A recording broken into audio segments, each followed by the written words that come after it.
Hello friends, आप सभी का एक बार फिर से स्वागत करते हैं हमारे चैनल ज्योति फन व्लॉग पर। तो आप सब देख रहे हैं दर्द से मोहब्बत भाग 34।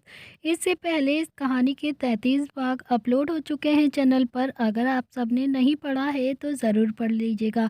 तो फ्रेंड्स, अब तक आपने पढ़ा था किट्टू रुद्र के पीछे भागती रही और रुद्र गाड़ी के चारों ओर चक्कर काट रहा था। मिस पुरोहित ये सब कुछ देख रही थी तो उन्हें भी कहीं ना कहीं थोड़ी सी खुशी हो रही थी। ना चाहते हुए भी मिस पुरोहित के चेहरे पर एक गहरी मुस्कान आ गई थी। रुद्र के साथ अभी नील और शुभ भी हंस रहे थे। अब देखते हैं आगे। रुद्र ने भागते हुए कहा कि किट्टू, मेरी बात सुनो, मैं सच में बहुत ज़्यादा बिजी था, तुम्हारा फ़ोन रिसीव नहीं कर पाया। मैं सच कह रहा हूँ, देखो किट्टू लग जाएगी मेरे। ये देखो ना, हमारे साथ कौन आया है, मिस पुरोहित। तो किट्टू ने अभी एक नज़र मिस पुरोहित को देखा और उसने मिस पुरोहित को एक मुस्कान पास की और उसके बाद फिर से रुद्र के पीछे भागने लगी। तो मिस पुरोहित ने कहा कि रुद्र रुद्र तुम्हारी वाइफ तो बहुत ज़्यादा प्यारी है, बहुत मासूम है। तो रुद्र ने भागते हुए कहा कि आपको ये कहाँ से मासूम लग रही है? जब तक मुझे 2-3 हॉकी स्टिक मार नहीं लेती, ये मुझे छोड़ने वाली नहीं है मिस पुरोहित। तो नील ने भी हंसते हुए कहा कि तो तू अपने काम भी तो देख, खुद के काम नहीं देखता तू, सारे पीटने वाले काम ही तो होते हैं तेरे। फाइनली अभी रुद्र किट्टू के सामने आ गया था और बोलता है कि ठीक है किट्टू, जितना मारना है तुम मार लो मुझे। तो किट्टू ने भी गुस्से में हॉकी स्टिक उठाई, लेकिन उसकी आंखों में एकदम से पानी गिरने लगा। तो किट्टू ने अभी हॉकी स्टिक गार्डन में ही फेंक दी और रोते हुए अंदर जाने लगी, लेकिन रुद्र ने उसका हाथ पकड़कर जबरदस्ती उसे अपने सीने से लगा लिया। तो किट्टू अभी लगातार सुबक सुबक कर रो रही थी। नील ने भी मिस पुरोहित को देखकर कहा कि इन्हें टाइम लगेगा, चलिए मैं आपको अंदर लेकर चलता हूँ, आप थोड़ा सा रेस्ट कर लीजिए, बहुत ज़्यादा थक गई होंगी। तो मिस पुरोहित भी अभी शुभ और नील के साथ घर के अंदर आ गई थी। रुद्र ने किट्टू को कसकर गले लगाकर कहा कि लिटिल खरगोश, बस करो ना, कितना ज़्यादा रोगी, अब आ गया हूँ ना मैं पूरा टाइम अब तुम्हारे साथ ही रहूँगा। तो किट्टू अभी भी काफ़ी ज़्यादा गुस्से में थी और रुद्र की बाहों से खुद को छुड़ाना चाहती थी। काफ़ी ज़्यादा स्ट्रगल करने के बाद फाइनली रुद्र ने उसे छोड़ ही दिया था। तो किट्टू अभी घर के अंदर आने लगी तो रुद्र उसे जाता हुआ देख रहा था। किट्टू ने अभी सीढ़ियाँ चढ़ना शुरू ही कर दी थी कि तभी रुद्र अभी भी उसे देख रहा था और रुद्र मन ही मन खुद से बोल रहा था कि किट्टू, तुम जानती हो कि मेरे बिना तुम नहीं रह पाओगी, फिर भी मुझसे दूर जाने की कोशिश करती हो। तो किट्टू ने अभी पूरी सीढ़ियाँ चढ़ ली थी और रुद्र उसे एक मुस्कान के साथ देखता रहा। रुद्र जानता था कि किट्टू वापस जरूर आएगी और पूरी सीढ़ियाँ चढ़ने के बाद किट्टू ने गुस्से में अपना पैर पटका और भागती हुई नीचे आई। अगले ही पल किट्टू रुद्र के गले लग गई और रुद्र ने भी किट्टू को हल्का सा उठाकर घुमा दिया। रुद्र ने अगले ही पल हॉल की दीवार पर किट्टू को लगा दिया और उसे किस करने लगा। तो किट्टू के हाथ अभी भी रुद्र के कॉलर पर कस गए थे। रुद्र किट्टू को 10 मिनट तक ऐसे ही किस करता रहा और फिर रुद्र ने धीरे से किट्टू के होठों को छोड़ा और उसकी गर्दन पर किस करने लगा। किट्टू की सांसें भी हल्की हल्की भारी होने लगी थी। रुद्र ने किट्टू के नाइट सूट का एक बटन खोला और किट्टू के क्लीवेज पर होंठ रख दिए। तो किट्टू के हाथ अभी रुद्र के कंधे पर कस गए थे और रुद्र थोड़ा सा ऊपर हुआ और उसने फिर से अपने होंठ किट्टू के होंठों पर रख दिए और उसे किस करने लगा।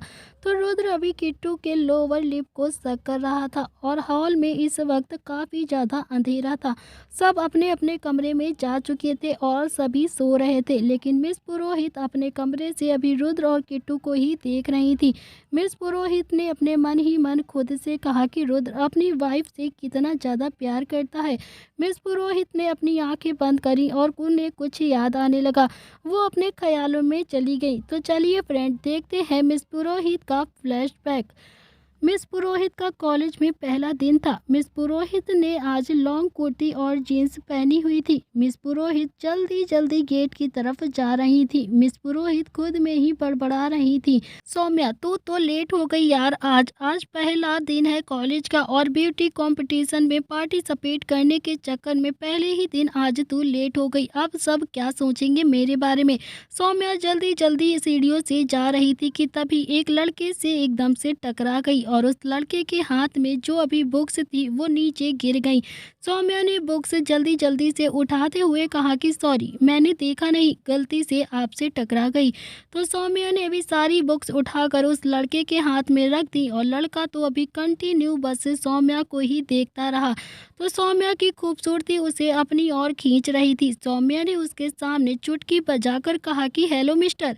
वो लड़का अपने होश में आया और फिर मुस्कुराकर बोला, हाय, मैं नरेन राठौड़। सौम्या ने इरिटेट होकर कहा कि तो मैं क्या करूं? ये पकड़ो अपना पेन और मुझे लेट हो रहा है, जाने दो मुझे, हटो मेरे रास्ते से। तो सौम्या अभी पलट कर वहाँ से जाने लगी तो नरेंद्र ने उसका हाथ पकड़ लिया था और सौम्या को देखते हुए कहा कि न्यू एडमिशन है क्या? तो नरेन का हाथ पकड़ना सौम्या को काफी ज्यादा बुरा लगा, उसे अच्छा नहीं लगा और सौम्या ने अपना हाथ झटकते हुए कहा कि ये बात तो तुम बिना हाथ पकड़े भी पूछ सकते थे ना।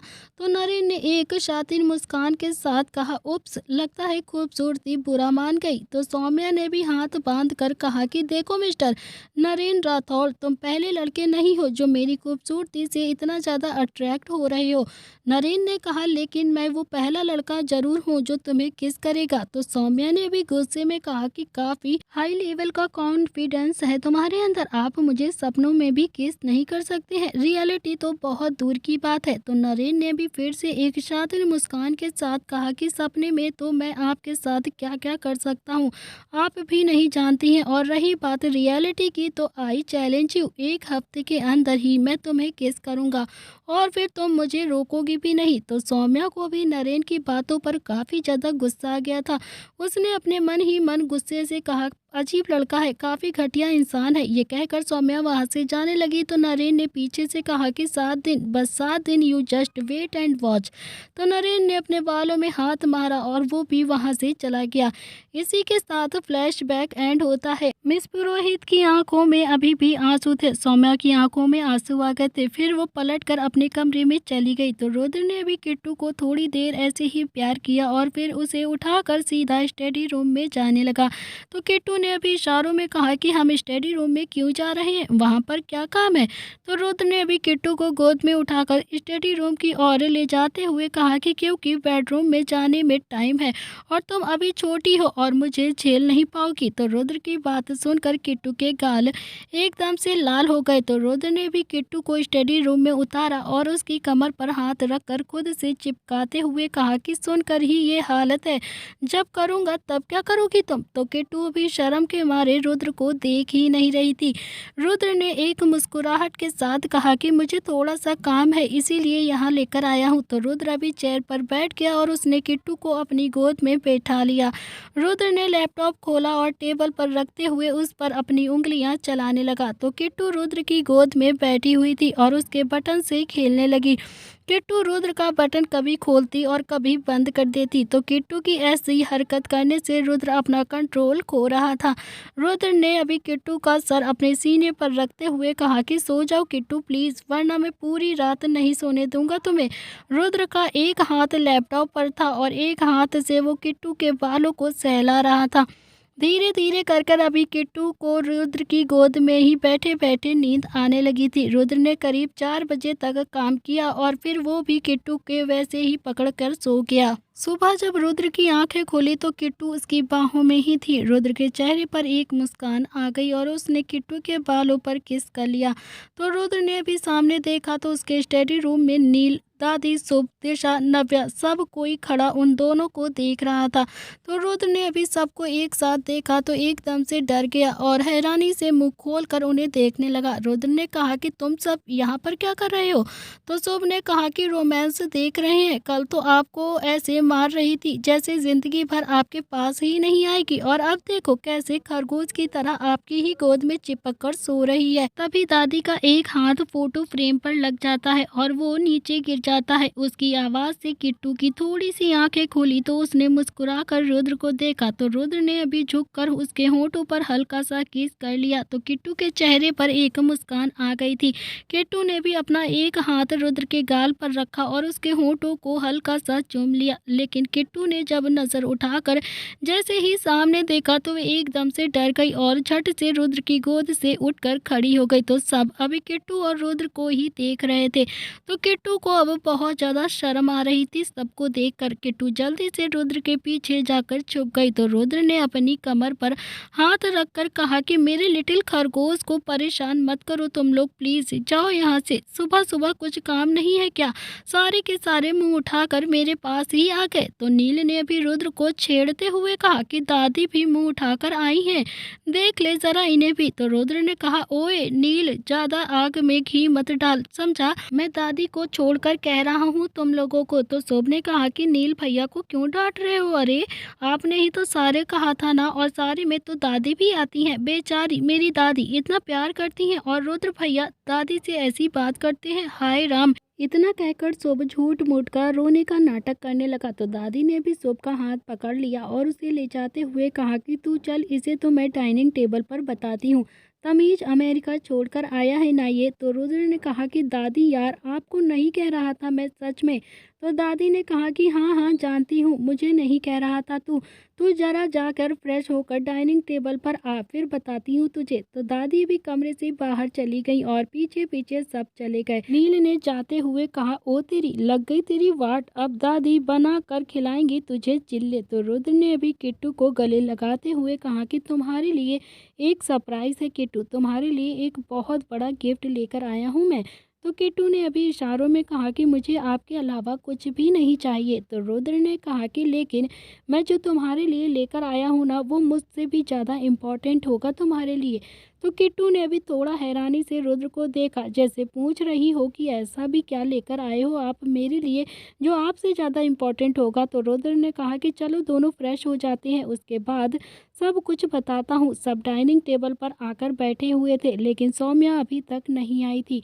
थोड़ी देर बाद सौम्या डाइनिंग टेबल की तरफ आ रही थी। तो नील अभी सौम्या को ही देख रहा था। सौम्या ने एक लाइट येलो कलर की साड़ी पहनी हुई थी, खुले पल्ले के साड़ी, सिल्की बाल, कानों में मीडियम साइज की इयररिंग्स सौम्या को एक डिसेंट लुक दे रहे थे। तो नील के चेहरे पर सौम्या को देखकर एक मुस्कान आ गई थी और फिर नील ने बैकग्राउंड में गाना बजा रहा था, ला ला ला ला ला ला ला ला ला। थोड़ी देर में ही निहाल भी वहां पर आ गया था। तो निहाल को अभी रुद्र ने बुलाया था। निहाल को देखकर रुद्र ने अभी निहाल को अपने गले लगा लिया था। तो रुद्र ने कहा कि डोंट वरी, मैं हूं ना, सब कुछ ठीक कर दूंगा, तुझे परेशान होने की ज़रूरत नहीं है। निहाल को समझ नहीं आया कि रुद्र अभी किस बारे में बातें कर रहा है, लेकिन निहाल अंदर से इतना दुखी था कि उसने रुद्र की बातों पर कुछ भी रिएक्ट नहीं किया। सब कोई टेबल पर बैठे हुए थे, लेकिन सौम्या अभी भी खड़ी थी। तो दादी का ध्यान अभी सौम्या पर नहीं गया था। थोड़ी देर के बाद दादाजी भी डाइनिंग टेबल पर आए। तो उन्होंने अभी सौम्या को देखकर हैरानी से कहा कि तुम यहाँ? तो सौम्या तुम कब आई? तो दादाजी के कहने से अभी दादी का ध्यान भी सौम्या पर चला गया था। दादी ने अभी सौम्या को देखा और न चाहते हुए भी सौम्या और दादी दोनों की आंखों में पानी आ गया था। सौम्या ने धीरे धीरे चलकर अभी दादी को गले लगा लिया था। सौम्या भी दादी के गले लगकर फूट फूट कर रोने लगी। तो दादी ने अभी सौम्या के सिर पर अपना हाथ फेर कर उसे चुप कराते हुए कहा कि क्यों रो रही हो सौम्या बेटा, ऐसे रोते नहीं है, प्लीज चुप हो जाओ। देखो रुद्र ने कितना कुछ ठीक कर दिया है ना। सौम्या ने जैसे तैसे अभी खुद को संभाला और बोली कि दादी, नरेन मुझे छोड़कर चले गए। मैं पिछली 12 साल से नरेन को ढूंढ रही हूँ, उनको ढूंढने की कोशिश कर रही हूँ, लेकिन मुझे नरेन कहीं भी नहीं मिले। माँ जी, मुझसे नरेन की दूरी बिल्कुल भी बर्दाश्त नहीं होती। माँ जी, रुद्र से कहिए ना मुझे नरेन लाकर दे दें। तो दादी ने अभी सौम्या के सिर पर हाथ फेर कर कहा कि सौम्या, दिल छोटा नहीं करते बेटा, जब तुम्हें किट्टू मिल गई है तो नरेन भी मिल ही जाएगा ना। किट्टू ने जब ये सब कुछ सुना तो वो भी अपने चेयर से खड़ी हो गई और हैरानी से दादी और सौम्या को देखने लगती है। तो रुद्र ने अभी किट्टू का हाथ पकड़कर कहा कि मैंने तुम्हें कहा था ना कि मैं तुम्हारे लिए एक गिफ्ट लेकर आया हूँ जो बहुत ज़्यादा इम्पोर्टेंट होगा तुम्हारे लिए। तो ये है तुम्हारा गिफ्ट, तुम्हारी मॉम। ये बात सुनकर किट्टू अभी थोड़ा-सा गुस्सा हो गई। किट्टू ने रुद्र को इशारों में कहा कि अगर मेरी मॉम है तो इतने साल ये कहाँ थी? मैंने अपनी ज़िंदगी इनके बिना गुज़ारी है। पापा मुझे इतना ज़्यादा मारते थे, तब ये कहाँ पर थी? पापा ने मेरी आपके साथ ज़बरदस्ती शादी कर दी थी, तब ये कहाँ पर थी? और आप मुझे अब ये सब लेकर आए हैं, आप मुझे परेशान करते थे, तब ये कहाँ पर थी? मैं इन्हें अपनी माँ नहीं मानती, कभी नहीं मानती। इतना कहकर किट्टू रोते हुए अपने कमरे में चली गई। तो किट्टू के जाने से अभी सौम्या और जोर-जोर से रोने लगी। तो रुद्र ने भी कहा कि आप परेशान मत होइए, मैं किट्टू को लेकर अभी आता हूँ। तो रुद्र भी अभी किट्टू के पीछे-पीछे उसके कमरे में चला गया। तो किट्टू अभी विंडो के पास खड़ी हुई थी और बस रोए जा रही थी। रुद्र ने किट्टू को पीछे से अपने गले लगाते हुए कहा कि लिटिल खरगोश, हर बात के दो पहलू होते हैं ना। तुमने अपनी तकलीफ देखी है, लेकिन अपनी मॉम की तकलीफ आज तक नहीं देखी है। तो तुमने अपनी मॉम से पूछा कि वो तुम्हें छोड़कर क्यों गई थी, क्यों वो तुमसे दूर थी? तुम्हें एक बार उनसे बात करनी चाहिए। तो किट्टू, कोई भी माँ अपने बच्चे को छोड़कर ऐसे नहीं जाती है। तुम जानती हो कि तुम्हारी माँ पिछले 10 साल से डिप्रेशन में है, अकेली रहती है, किसी से मिलती नहीं है, किसी से कोई बात नहीं करती है। उनका इतना बड़ा बिजनेस है, लेकिन वो कभी भी अपने ऑफिस नहीं जाती हैं। किट्टू, जितना तुम अपनी माँ के लिए रोई हो ना, तुम्हारी माँ भी तुम्हारे लिए उतना ही ज़्यादा रोई है। रुद्र की बात सुनकर अभी किट्टू पीछे एकदम से पलटकर रुद्र को अपने गले लगा लेती है और रोने लगती है। तो रुद्र ने अभी किट्टू को समझाते हुए कहा कि किट्टू, किट्टू प्लीज़ मुझ पर यकीन करो, मैं सब कुछ ठीक कर दूंगा। अभी तो तुम्हें बस एक ही शॉक लगा है। नीचे चलो, तुम्हें एक और शॉक देता हूँ। चलो नीचे प्लीज़, और हाँ, अपनी माँ के साथ अच्छे से बिहेव करना। तो किट्टू अभी रुद्र को हैरानी से देखने लगी और सोचने लगी कि अब रुद्र क्या शॉक देने वाला है।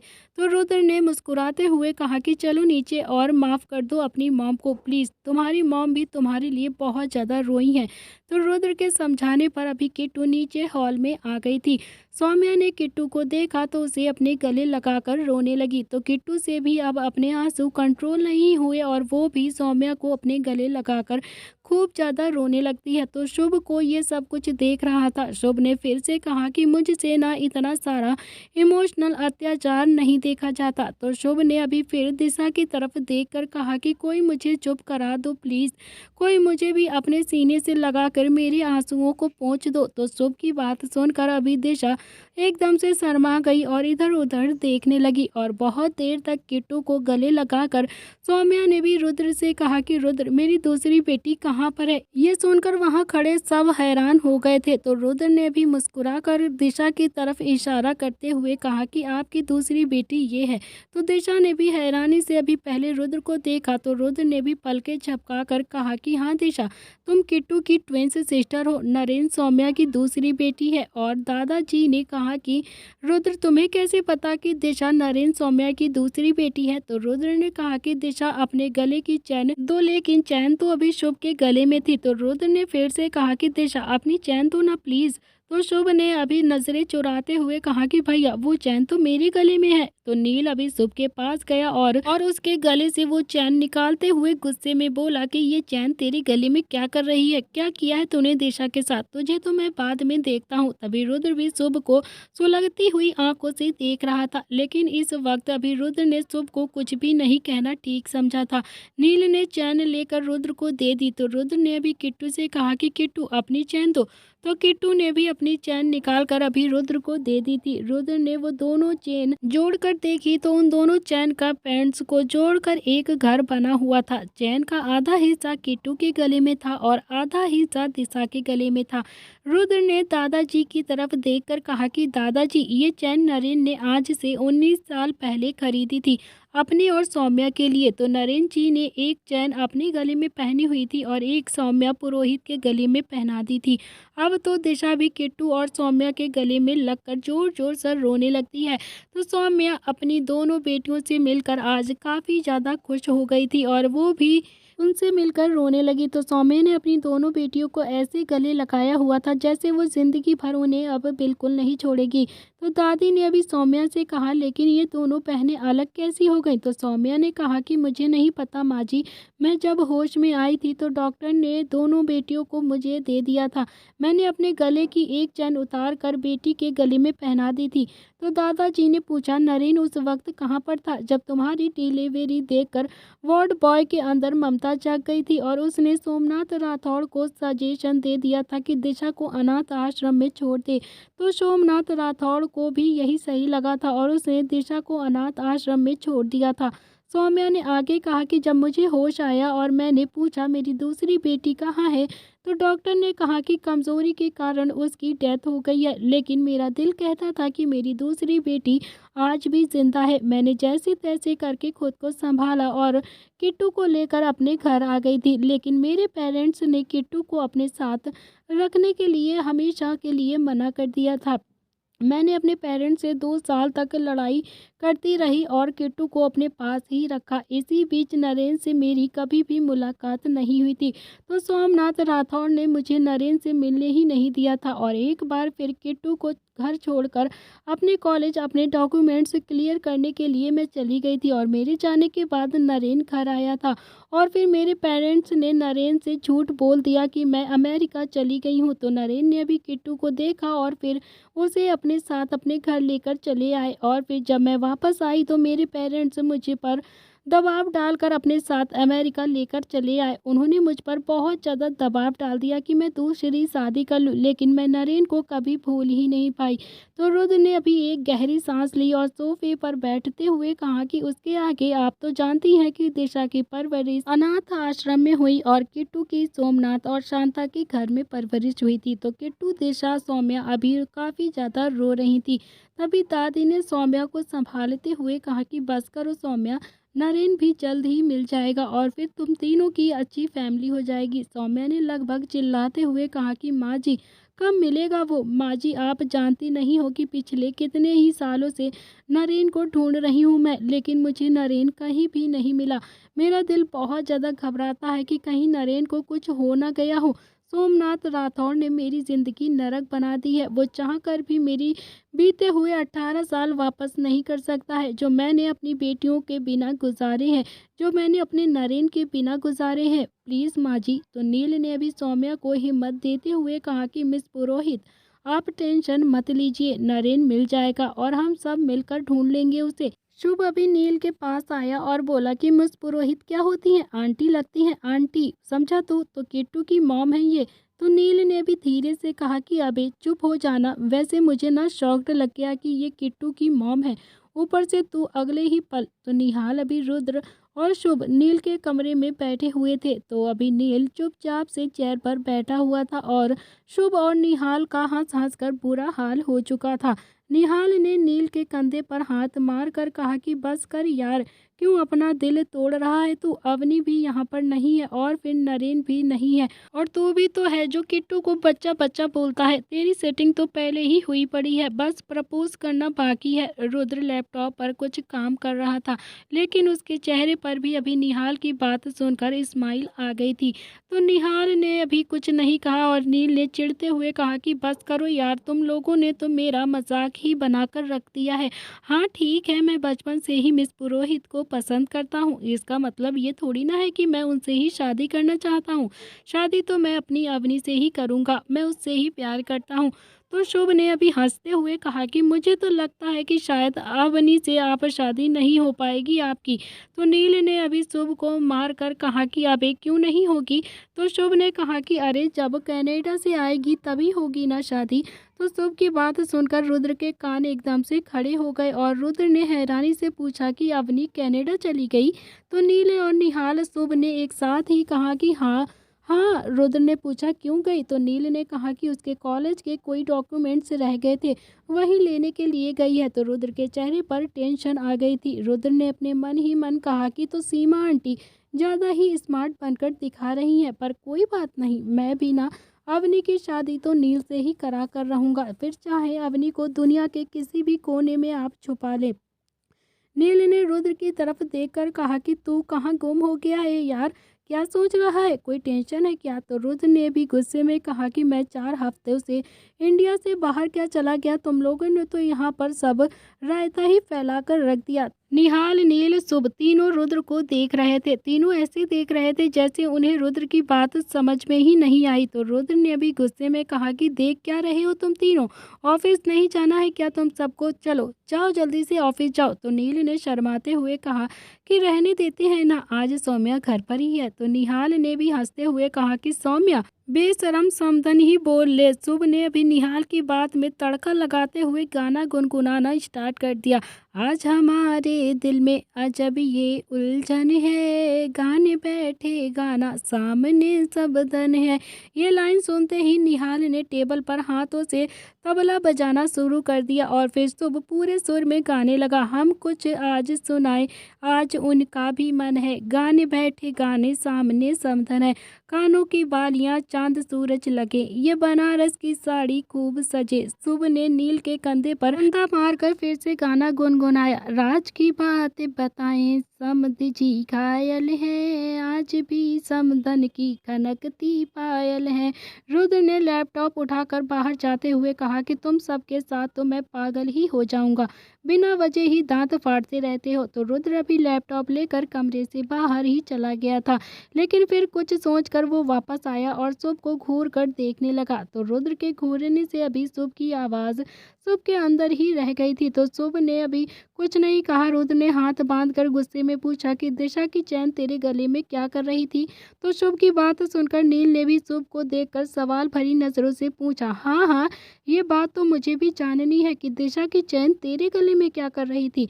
तो रुद्र और नील को देखकर अभी शुभ तो अपना सलाइवा गटकने लगा था। शुभ ने अपने मन ही मन कहा कि पड़ा आया था नील भैया के कमरे में नील भैया को चिढ़ाने के लिए, अब ये दोनों मिलकर मुझे सूली पर चढ़ा देंगे। तो शुभ ने अभी बालों में अपना हाथ मारकर रुद्र के बराबर में जाते हुए कहा कि वो देखो भैया, मुझे ना दादी ही बुला रही हैं।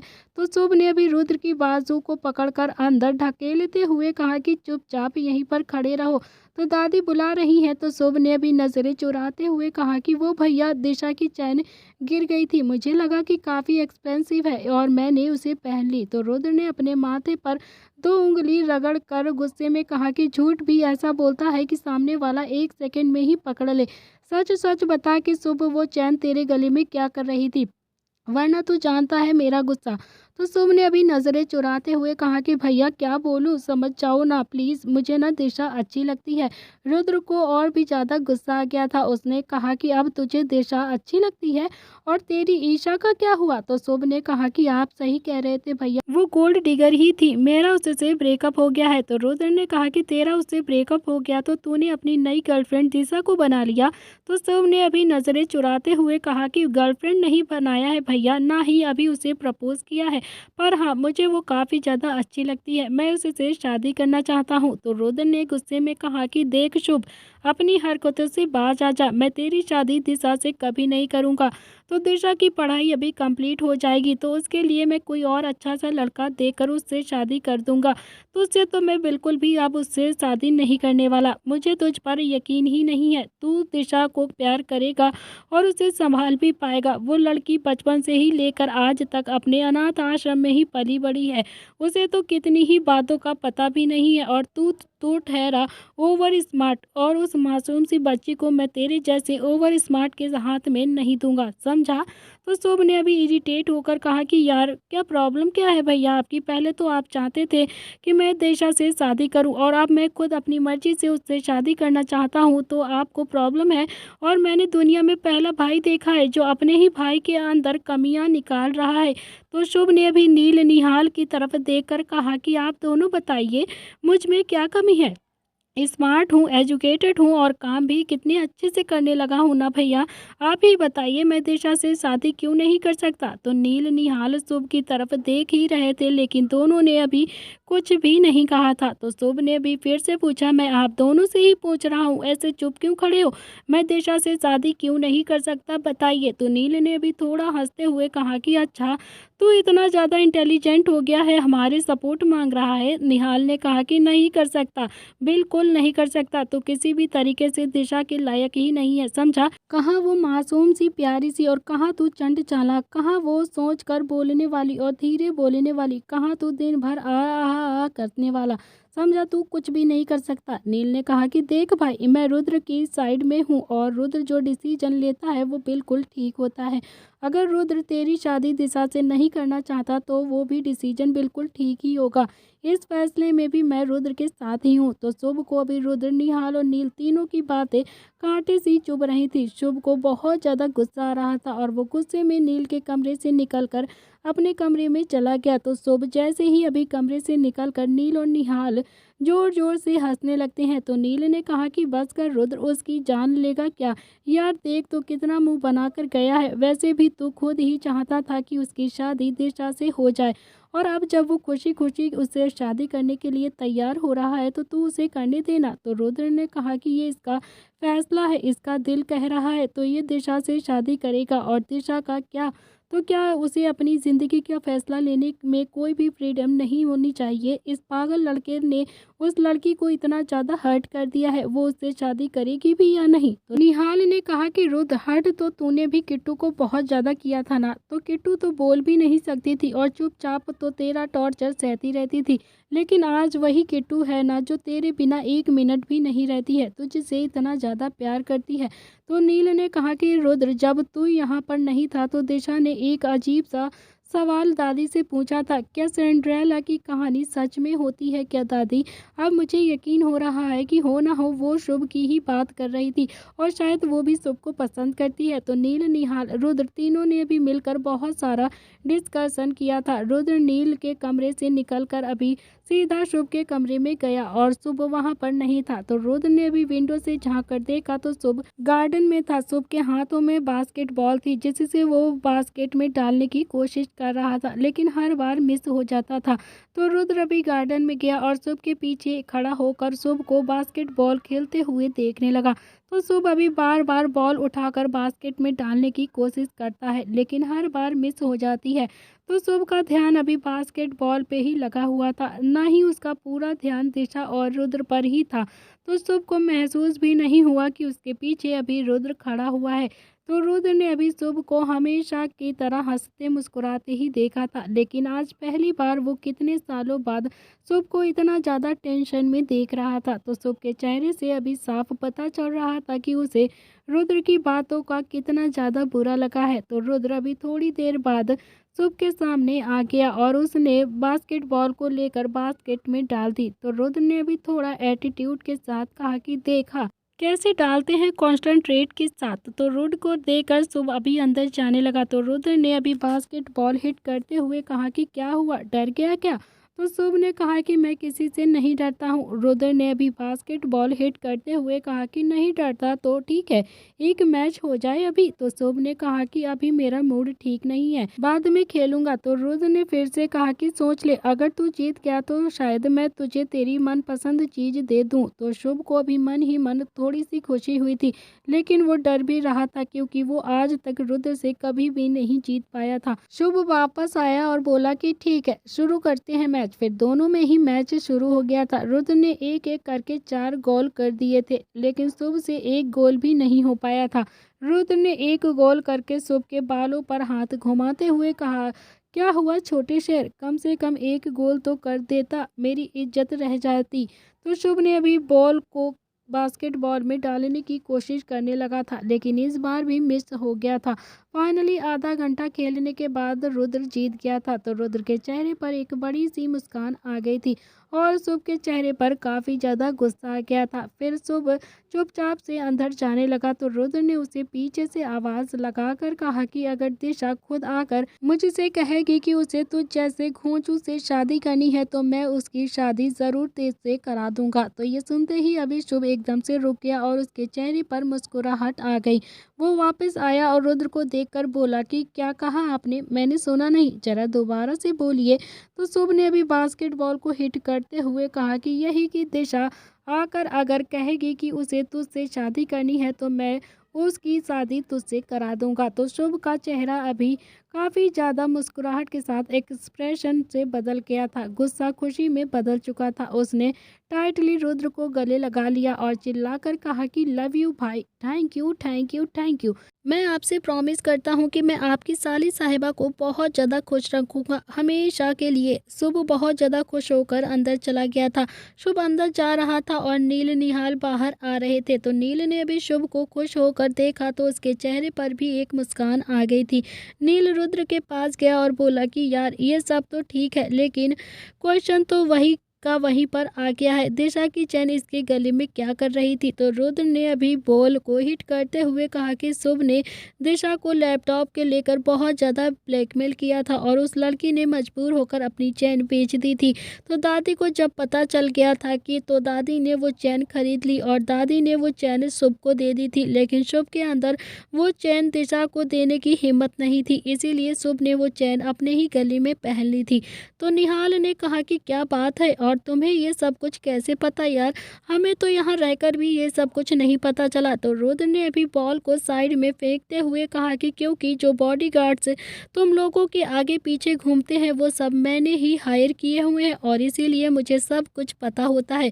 सब कुछ मतलब सब कुछ। तो निहाल ने भी नजरें चुराते हुए कहा कि सब कुछ मतलब? रुद्र के चेहरे पर एक मुस्कान आ गई थी और उसने निहाल को देखकर आंख मार दी और फिर बोला कि सब कुछ मतलब सब कुछ। तो रुद्र अभी घर के अंदर जाते हुए बिना पलटे ही बोला कि मेरा लिटिल खरगोश मुझे सब कुछ बताता है, इसीलिए मुझे सब कुछ पता है। तो रुद्र की बात सुनकर अभी निहाल के चेहरे पर भी मुस्कान आ गई थी और निहाल को भी एक तसल्ली हो गई थी कि अब उसकी नव्या को कोई भी उससे दूर नहीं कर पाएगा, कोई भी नव्या को उससे छीन नहीं सकता, क्योंकि रुद्र ने उसे हरी झंडी दिखा दी थी। तो रुद्र अभी नव्या और निहाल को लेकर दादा दादी से बातें करना चाहता था, लेकिन दादा दादी दोनों ही आज घर पर नहीं थे।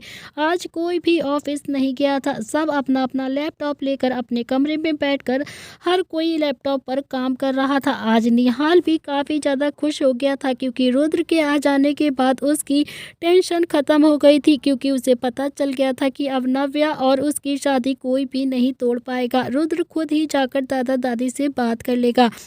तो दोस्तों रात का समय हो चुका था, रात हो गई थी और रुद्र अपने कमरे में काम कर रहा था। तो रुद्र ने अभी घड़ी देखी तो रात के 11 बजे रहे थे, लेकिन किट्टू अभी तक कमरे में नहीं आई थी। डिनर करने के बाद किट्टू सौम्या के कमरे में चली गई थी और रुद्र अपने कमरे में आ गया था। तो रुद्र ने अपना लैपटॉप साइड में रखा और खुद से कहा कि आज किट्टू क्यों नहीं आई कमरे में, आखिर कर क्या रही? अब तो मेरा काम भी खत्म हो गया है। कितनी बातें करोगी सौम्या से? सुबह से रात हो गई है, सौम्या के पास ही बैठी रहोगी क्या? कभी अपने पति का भी ध्यान रख लिया करो। अब उसका मेरे पास आने का मन भी नहीं कर रहा है। अब मैं क्या करूं? जब से इसकी माँ आई है तब से वो मेरे पास ही नहीं आती है। कैसे बीवी के पति वेट कर रहा है उसे पता ही नहीं, और पत्नी अपनी माँ के साथ गप्पे लड़ा रही है। तो फाइनली भी आधा घंटा वेट करने के बाद रुद्र सौम्या की कमरे की तरफ चला गया। तो रुद्र ने अभी जैसे ही सौम्या के कमरे में अपना कदम रखा तो रुद्र की आंखें एकदम से खोली की खोली रह गईं।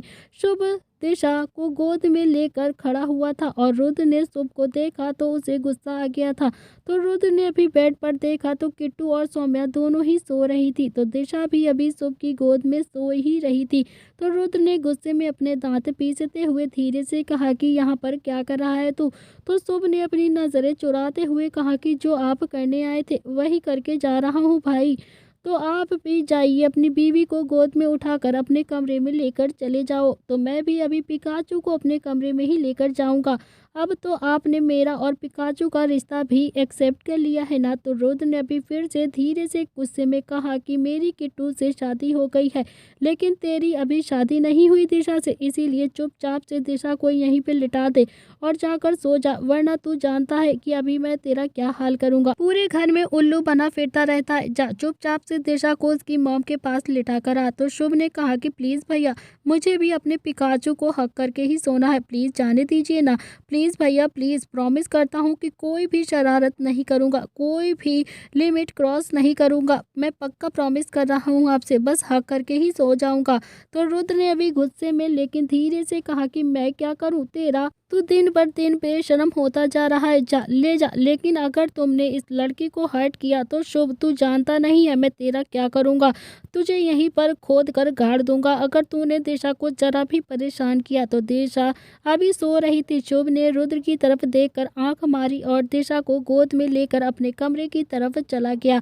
तो दिशा अभी शुभ के गोद में किसी बच्चे की तरह ही सो रही थी, जिसे बिल्कुल भी सुध नहीं थी कि वो अभी कहाँ पर जा रही है। दिशा शुभ के जाते ही अभी रुद्र ने किट्टू को देखा, जो अभी सौम्या का हाथ पकड़कर सो रही थी। तो रुद्र ने भी धीरे से किट्टू का हाथ सौम्या के हाथों से अलग किया और फिर किट्टू को अपनी बाहों में उठा लिया। तो रुद्र ने जैसे ही अभी किट्टू को अपनी गोद में उठाया तो सौम्या की आंखें खुल गई थी। तो सौम्या ने भी रुद्र को देखा तो रुद्र एकदम से हड़बड़ाकर चेप गया। तो रुद्र ने जल्दी से अपनी नजरें चुराते हुए कहा, वो मिस पुरोहित, वो मुझे ना किट्टू के बिना नींद नहीं आती है। मुझे काफ़ी ज़्यादा बेचैनी हो रही थी। मैं काफ़ी देर से सोने की कोशिश कर रहा हूँ, लेकिन जब तक ये मेरे पास नहीं होगी मैं चैन से नहीं सो पाऊँगा। मुझे बहुत ज़्यादा घबराहट हो रही थी, इसीलिए मैं इसको लेने चला आया यहाँ पर। प्लीज़ आप समझने की कोशिश कीजिए ना। कल से मैं ऑफिस चला जाऊँगा, फिर ये सारा दिन आपके पास ही रहेगी। प्लीज़ मिस पुरोहित। तो सौम्या ने भी अभी मुस्कुरा कर कहा कि हाँ हाँ ले जा सकते हो बेटा, लेकिन दिशा कहाँ पर है? वो भी तो यहाँ पर सो रही थी ना मेरे पास में ही। तो रुद्र ने कहा कि वो अपने कमरे में चली गई है, मैंने उसे देखा था। तो सौम्या ने कहा कि ठीक है रुद्र, तुम इसे लेकर जाओ। मैं खुश हूँ कि तुम इसे इतना ज़्यादा प्यार करते हो, इसके हस्बैंड हो तुम इसके। और हाँ, अनजाने ही में ही सही, लेकिन मेरी किट्टू को बहुत प्यार करने वाला पति मिल गया है। तो रुद्र अभी किट्टू को अपनी बाहों में लेकर उसे अपने कमरे की तरफ लेकर आ गया था। तो रुद्र ने अभी किट्टू को बेड से लिटाया और फिर किट्टू अभी भी गहरी नींद में ही सो रही थी। रुद्र ने किट्टू को देखा तो उसके चेहरे पर एक मुस्कान आ गई थी। रुद्र ने किट्टू के पास लेटकर उसे पीछे से खुद से चिपकाते हुए कहा कि इतनी गहरी नींद में सो रही है, इसे तो एहसास भी नहीं है कि मैं इसके पास में ही हूँ। कितनी प्यारी लगती हो किट्टू तुम सोने में भी। तो लिटिल खरगोश, अपने पति का बिल्कुल भी ध्यान नहीं देती हो अब तुम। थोड़ी देर बाद अभी रुद्र भी किट्टू के बारे में सोचता सोचता सो गया। इधर दूसरी तरफ शुभ भी दिशा को अपनी बाहों में लेकर सो गया था। तो लेकिन नव्या की आंखों में अभी भी नींद नहीं थी। नव्या बालकनी में खड़ी हुई थी और नव्या पिछले कई दिनों से रो रही थी। अब तो उसके आंसू भी सूख गए थे। उसे काफ़ी ज़्यादा टेंशन हो रही थी। तभी उसका फ़ोन वाइब्रेट होता है तो निहाल का मैसेज आया था, लेकिन नव्या ने मैसेज देखा ही नहीं था। तो निहाल अभी नव्या को बताना चाहता था कि रुद्र को सब कुछ पता चल गया है और वो जल्द से ही हम दोनों की प्रॉब्लम को सॉल्व कर देगा। लेकिन नव्या अभी इतनी ज़्यादा परेशान थी कि उसने फ़ोन को इग्नोर ही कर दिया था। वो तो बस अपनी टेंशन में बालकनी में खड़े होकर रोई जा रही थी और सब कुछ याद कर रही थी। इसी तरह अगली सुबह हो जाती है। सब डाइनिंग टेबल पर बैठे हुए नाश्ता कर रहे थे। सब नाश्ता करने में बिजी थे, लेकिन दादा दादी अभी तक नाश्ते की टेबल पर नहीं आए थे। तो रुद्र ने अभी रामू की तरफ देखकर कहा कि रामू काका, दादा दादी कहाँ पर हैं? आज वो नाश्ता करने के लिए नहीं आए। कल कहाँ गए थे वो दोनों और अब तक यहाँ पर नहीं आए हैं? मुझे उनसे बहुत ज़रूरी बातें करनी है। तो रामू काका ने कहा कि अरे वो चौधरी साहब की बेटी की शादी है ना, बस वो दोनों कुछ दिन के लिए वहीं पर गए हैं, तो शायद अभी आज दोपहर तक आ जाएंगे। तो रुद्र ने कहा कि ठीक है, अगर आ जाएंगे तो दादाजी से कहना कि वो मुझसे फ़ोन पर बात ज़रूर कर ले, मुझे उनसे बहुत ज़रूरी बातें करनी है। तो रामू काका प्लीज़ भूलना मत, ये मैसेज दादाजी को ज़रूर दे देना। मैं कल से उनका फ़ोन ट्राई कर रहा हूँ, लेकिन शायद नेटवर्क की वजह से उनका फ़ोन भी नहीं लग रहा है। तो रामू काका ने कहा कि हाँ हाँ रुद्र बेटा, मैं ज़रूर बता दूंगा, मालिक को आ जाने के बाद आपका मैसेज ज़रूर दे दूंगा। तो रुद्र अभी टेबल से उठा और किट्टू दिशा भी उठ गई थी। तो रुद्र ने भी किट्टू को देखकर कहा कि कॉलेज जा रही हो क्या? तो किट्टू ने भी अपनी गर्दन हाँ में हिला दी थी और फिर दिशा को देखकर कहा कि तुम दोनों ही आज कॉलेज मत जाओ, मिस पुरोहित के साथ अपना टाइम स्पेंड कर लो, फिर बाद में तुम कॉलेज चली जाना, कॉलेज कल चली जाना, ओके। किट्टू और दिशा दोनों ही काफ़ी ज़्यादा खुश हो गई थी और फिर थोड़ी देर बाद रुद्र, नील, शुभ, निहाल चारों ही अपने ऑफिस के लिए निकल गए थे। तो नव्या भी अभी बेमन नाश्ता करती है और अपने कमरे में चली जाती है। तो नव्या ने अभी कमरे में जाकर अपना फ़ोन उठाया तो उसमें निहाल के बहुत सारे मैसेज पड़े हुए थे। तो नव्या ने भी निहाल के इतने सारे मैसेज देखे तो एकदम से खुश हो गई। तो नव्या ने मैसेज रीड किया। हर एक मैसेज में एक ही बात लिखी हुई थी, मुझे तुमसे मिलना है, छत पर आ जाओ। लेकिन नव्या ने कल अपना फ़ोन इग्नोर कर दिया था, इसीलिए उसे मालूम ही नहीं चला कि निहाल उसको छत पर इंतज़ार कर रहा है, उसे छत पर बुला रहा है। तो नव्या ने अभी जल्दी से रेडी हुई और ऑफिस के लिए निकल गई। तो ऑफिस में अभी निहाल की तबीयत थोड़ी सी खराब हो गई थी। निहाल को बार बार छींकें आ रही थी। नील, रुद्र और निहाल तीनों ही एक मीटिंग में थे और निहाल जो बार बार छींके जा रहा था। तो नील ने कहा कि तू घर चला जा यार, थोड़ा सा रेस्ट कर ले, तेरी तबीयत ठीक हो जाएगी। पर कल तो तू बिल्कुल ठीक ठाक था और एक ही रात में तुझे ये अचानक से क्या हो गया, तुझे इतनी छींकें क्यों आ रही हैं? तो रुद्र ने एक फाइल के पेज को पलटते हुए कहा कि कल रात 2 बजे तक छत पर अकेला घूम रहा था, हवा लग गई होगी जिसकी वजह से ठंड लग गई है शायद। तो निहाल ने कहा कि नहीं नहीं, ऐसा कुछ नहीं है, एसी का टेम्परेचर कम था, शायद इसीलिए ठंड लग गई है। तो रुद्र ने अभी निहाल को देखकर कहा कि झूठ बोलने में तो घर में अभी सब ने पीएचडी की हुई है, लेकिन बोलना किसी को भी नहीं आता। थोड़ी देर बात करने के बाद अभी तीनों ही अपने अपने कैबिन में चले गए थे। तो नव्या भी अभी ऑफिस में पहुंच गई थी। वो भागते हुए निहाल के कैबिन में गई और रास्ते में नव्या का हाथ एक गेट पर लग गया था। उसके हाथ से खून आने लगा था, लेकिन उसने अपने खून की परवाह नहीं की और वो सीधा निहाल के कैबिन में गई। तो नव्या ने अभी जैसे ही निहाल का कैबिन खोला तो निहाल चेयर पर घूमकर बैठा हुआ था। तो निहाल ने भी नव्या को बिना देखे ही कहा कि जब मैंने कल आपको बुलाया था तो कल आप आई नहीं थी और अब आप मुझे नहीं मिलना चाहती, तो प्लीज़ बार बार मुझे परेशान मत कीजिए। तो नव्या ने भी निहाल के मुंह से ये सब सुना तो उसकी आंखों में आंसू आ गए थे। तो नव्या भी निहाल के कैबिन से निकलकर सीधा नील के कैबिन में गई और निहाल ने तभी अपना फ़ोन रख दिया था। तो निहाल अभी फ़ोन पर बात कर रहा था और नव्या ने सोच लिया था कि उसने वो शब्द उसके लिए कहे हैं। तो निहाल को पता भी नहीं चला था कि नव्या अभी आई और चली भी गई। तो नव्या ने जैसे ही नील के कैबिन का गेट खोला तो नील ने मुस्कुराते हुए कहा कि आइए आइए निहाल की कबूतरी, कहिए आज मेरी याद कैसे आ गई आपको? हमें तो पता ही नहीं था कि निहाल की कबूतरी प्रताप हाउस में ही उड़ती है।